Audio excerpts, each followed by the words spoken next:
Hi everyone, this is Dr. Ernesto from Attaboy Cowboy. In today's video I want to talk about the American dream for new immigrants to the United States of America. Okay, so recently I was in Colombia and I was on a long bus ride talking to a bus driver. And I had an interesting conversation because it made me realize a lot of things, comparing what his thoughts were, and virtually everyone I met in Colombia told me they were either on their way over here to the United States, coming in the next month, or coming in the next few months. 100% of the people I met told me that. And I thought, I'm going to compare that to the people that I actually see in Los Angeles as patients, as workers that help my projects, etc. And I wanted to share that with you. So this gentleman told me that he had a friend that had migrated illegally to Miami. He was working as a parking attendant. And he told me that in Colombia, he made about $300 a month. And in Miami, he was making 5 times the income. 5 times, he told me. He's doing really well. And I thought, okay, 5 times, that's about $1,500. And I thought that's interesting because I heard a similar story amongst other people. The truth is that you can't live in Miami on $1,500, maybe more like $3,000. So he would have to make about 10 times his income. So no one that comes to the United States is going to write home and say, oh, I failed, or I'm broke, or I'm living in a house with 20 people. No one's going to do that. So a lot of times people call back home and they're selling this story of success, and it encourages a lot more people to come. And the truth is that for some people, it's not necessarily the best decision. One guy I met was a pharmacist. He owned the pharmacy. He owned his home. He sold everything, came to the United States. He got caught at the border, and he ended up getting deported 2 weeks later, back to Colombia with nothing. And I thought, man, that's not cool. And he owed about $20,000 in debt to a coyote. So he was like, I don't know what I'm gonna do. I just gave up everything I had, and now I'm like worse than ever. And I have this huge debt. You know what? Probably the reality for a lot of people that are getting deported every day in those planes. Very unfortunate.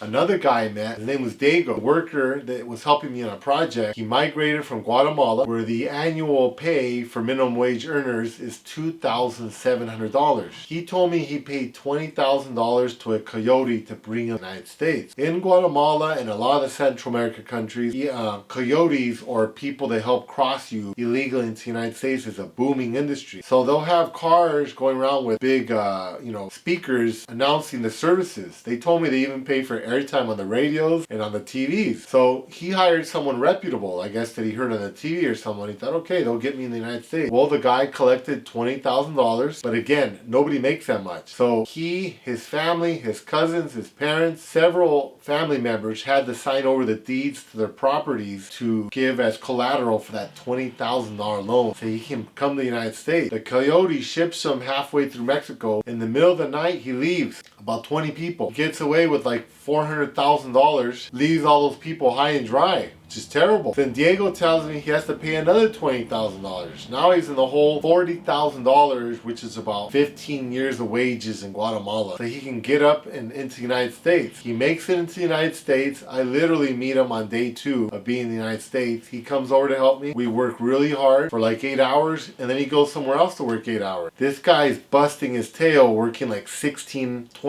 hours every day. And I told him, dude, you need to take it easy. You're going to wear yourself out. He says, yeah, man, but I owe all this money. And he goes, and I have to pay interest. And I said, okay, well, how much is interest? And he says, well, 10%. And I said, oh, well, 10%? That's not bad. That's 10% a year. He goes, no, it's not 10%. He goes, it's 10% compounded monthly. And I thought, wow, what the heck?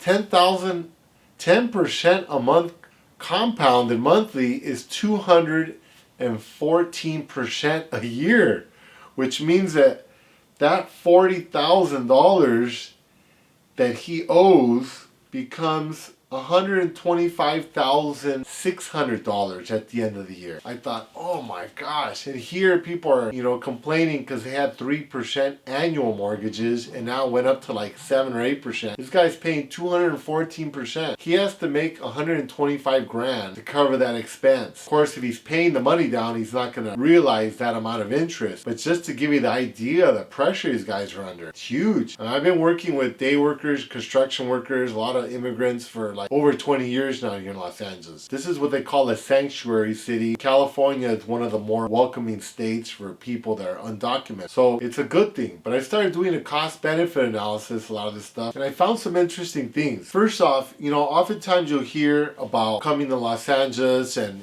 they want to live here and it's expensive. I researched how much does it cost to actually live here. Well, average pay that you would need to live in LA County is $70,000 a year. That's a lot of money. That's more than most teachers make that are college graduates. That comes out to $33.65 an hour, $5,833 a month. That's a lot. Most people do not make that, especially if you just came to the United States, you have no skills, English. You're in pretty bad shape. So that explains why a lot of the folks that I work with, they live in like a studio with like 20 people. I'm serious. Like they tell me they build like military style barracks where they'll build like 3 or 4 beds high, and then they live on, they'll have like 20 people there, let's say 21, and they put them on shifts, 9 to 5. The other group works from 5 to 1 in the morning, the other one from 1 to 9. That way there's never like 20 people one time in the house because they only have one bathroom. And whenever they use the bathroom, they always have to leave the door open, so the toilet. So, there's no privacy in that stuff. It's not the end of the world. Sometimes you got to do what you got to do, but I mean, it's not as easy as people think that are trying to migrate to the United States. You're at a significant disadvantage. Now, let's just say you didn't come with a coyote and you don't own all that money, then yes, you're definitely much better off. But then there's some other statistics. Now, sometimes people will say, well, what about, all the jobs are taken from Americans? Well, the truth is there's not really much research that supports that. There's one study in particular in North Carolina during the pandemic. They needed 6,500 farm workers to work in the fields. Not many people want to do that. Not America. It's hot. It's humid over there. They were able to hire 700, a little more than like 10% of the workers actually need. They put them to work. Most of them quit. They couldn't hang. Only about 40 people made it through the growing season. That's like less than 10% of the 10% that they needed. So I mean, they got like 1% of the workers that they needed or something. Very, very low amount of workers. I mean, what do we see? It's about 6% of the workers that they. That's not good. And that was because they were in the pandemic and the border was closed and there was no illegal immigrants coming in. We didn't have any labor. So the United States depends on migrant labor. We need it. The thing is that for a lot of those folks that are coming in, stuck on the outside looking in, they see all this wealth, all this abundance here. The reality is that a lot of them are never going to reach that. And about 80% of illegal immigrants leave between the first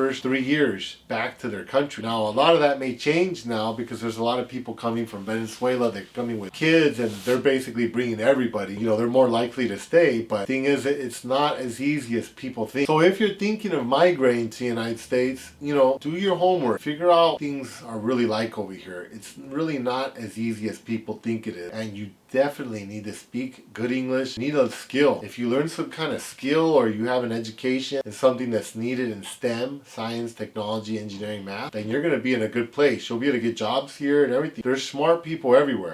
Even people that don't have a formal education are smart, but to invest time in developing yourself to be successful in one of the most advanced economies and societies in the world. Competitive here. People are smart and they're talented. So if you really want to make a name for yourself, get ready. It's going to be a challenge. Thank you for watching, and from Los Angeles, California, this is Dr. Ernesto. Thank you. Goodbye.